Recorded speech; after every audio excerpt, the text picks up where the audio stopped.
Fala. Professor, o pecado cristão, ele é maior do que o pecado de uma pessoa não cristã? Eu entendo que o cristão ele peca com mais conhecimento e ele peca naquilo que condena. Entende? Então o que acontece? Ele pode não ser um pecado grave aos olhos alheios, mas agora, se nós pensarmos na questão daquilo que se espera dele, entende? É como, por exemplo, o meu filho fazer pirraça é diferente de eu fazer pirraça. Espera-se de mim algo diferente. Então, essa questão, assim, por exemplo, Deus não vai me amar menos pelo fato de eu ter cometido o mesmo pecado que o maconheiro ali da esquina. Ele não vai me amar menos, ele vai me perdoar. Mas agora, os desdobramentos do meu pecado vão ser diferentes. Por quê? Ah, pastor Roberlan, quem? Aquele! Não, mas então assim, quando alguém falar pastor, mas que pastor? Não sei. Aquele! Aí começa a contar toda uma história. Pode ter passado 20 anos. Porque a gente ouve muito palestras, né, a gente falar assim, porque a pessoa que quer conhecer toda a palavra e peca, é pior do que quem está lá fora e não conhece. Tem umas coisas assim. O que acontece, como eu disse, assim, espera-se mais, né? É como eu falei. Por exemplo, é bonitinho meu filho de 4 anos fazer pirraça. No meu caso, a minha esposa vai falar sem resenha. Entendeu? Por exemplo, se Roberto não sei, pô, mas Roberto, sem resenha. Agora, se ele fizer, meu filho, o que houve? Entende? Ou seja, ela não tem a mesma paciência comigo que tem com ele, porque espera-se de mim uma atitude diferente.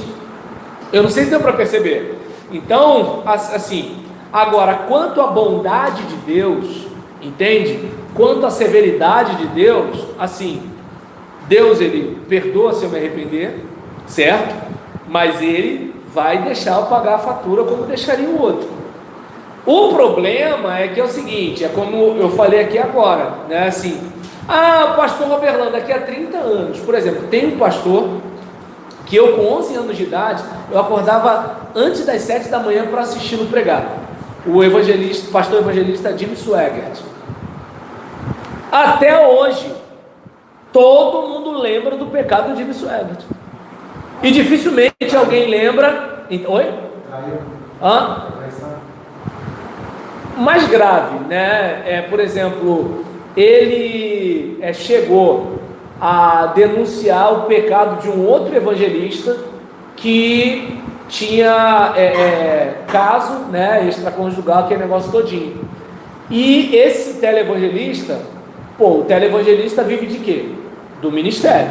É como, por exemplo, Silas Malafaia, se alguém falar assim, aqui ó, ele teve caso com um monte de garotinho de 12 anos. Acabou! Aí detalhe, vai ganhar dinheiro com o quê? Quem vai comprar os livros dele? Entende? Quem vai comprar não sei o que lá dele? Porque assim, não estou falando do que o cara recebe na igreja, porque assim, na igreja mesmo não vai receber mais nada. Estou falando dos livros, estou falando da editora, ou seja, um monte de gente vai ser mandado embora, acabou. Então imagina, Jim Swaggart vai, ele fez isso, o cara perdeu tudo, mas o que o cara fez? Contratou detetive particular. O detetive particular encontrou Jim Swaggart saindo do motel com uma prostituta. Acabou. Ninguém lembra do Jim Swaggart de mais nada. Entende como é que é o negócio? Então, entende? Eu não sei se dá para perceber que assim, aí é que está o problema, Edinho. Porque acontece? Jim Swaggart, Silas Malafaia, eu, você, qualquer pessoa, se a gente der mole, o diabo janta.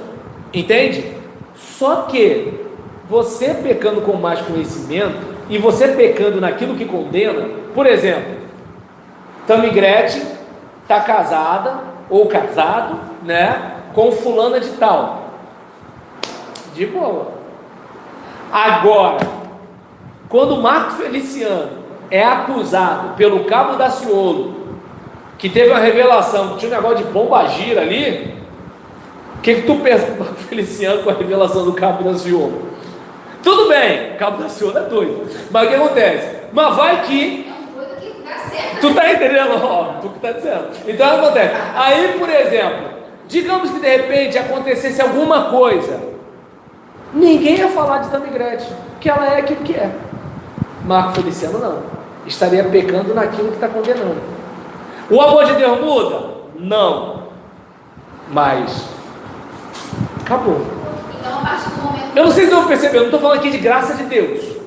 Eu estou falando de ser humano. Parece que amor pesa mais, né? Mas o que acontece é que é o seguinte. Aí eu não sei se dá para perceber que é o seguinte, por exemplo, vamos pensar, né, no homem segundo o coração de Deus.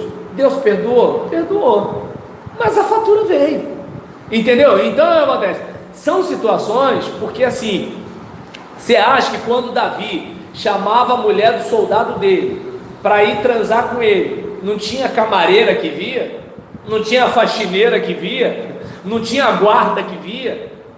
Ou seja, moralmente, ninguém falava nada porque ele era o rei. Lembra? Davi pode matar geral. E matou, tá matado. Entendeu? Né? Aí o que acontece? A galera, todo mundo da boca miúda. Mas os filhos cresceram vendo aquilo ali. E o respeito dos filhos por ele? Entendeu? Então, são situações que assim, como eu disse, o amor de Deus não disse a disciplina de Deus, disse o amor, só para ficar claro, né? O amor de Deus não vai mudar, entende? Mas é aquele caso, como é que fica a sua vida? Como é que você segue? Entende? Pelo menos o seguinte, o cara cometeu o pecado que foi, eu sei que se eu der mole eu posso fazer igual ou pior, mas o pessoal na internet não é assim não. O pessoal na internet fala de um jeito como se nunca tivesse pecado, ou como se nunca fosse pecar, e aí assassina a tua vida, assassina a sua reputação, entende? Gente, olha, eu vou falar um negócio, o negócio rendeu. Então, deixa eu ver aqui, peraí. Pastor, rapidinho, imoralidade é a prática lasciva, onde já saiu do controle qualquer vício. Porque acontece, a imoralidade sexual ou prostituição, do grego porneia, tem a ver com a ação. No caso da impureza, já tem mais a ver com o pensamento. E no caso da lascívia, já é aquele bonde sem freio, entende? Lembra do Vasco, bonde sem freio? Eu não sei se hoje ainda é assim, né? Mas agora está com freio. Então o que acontece?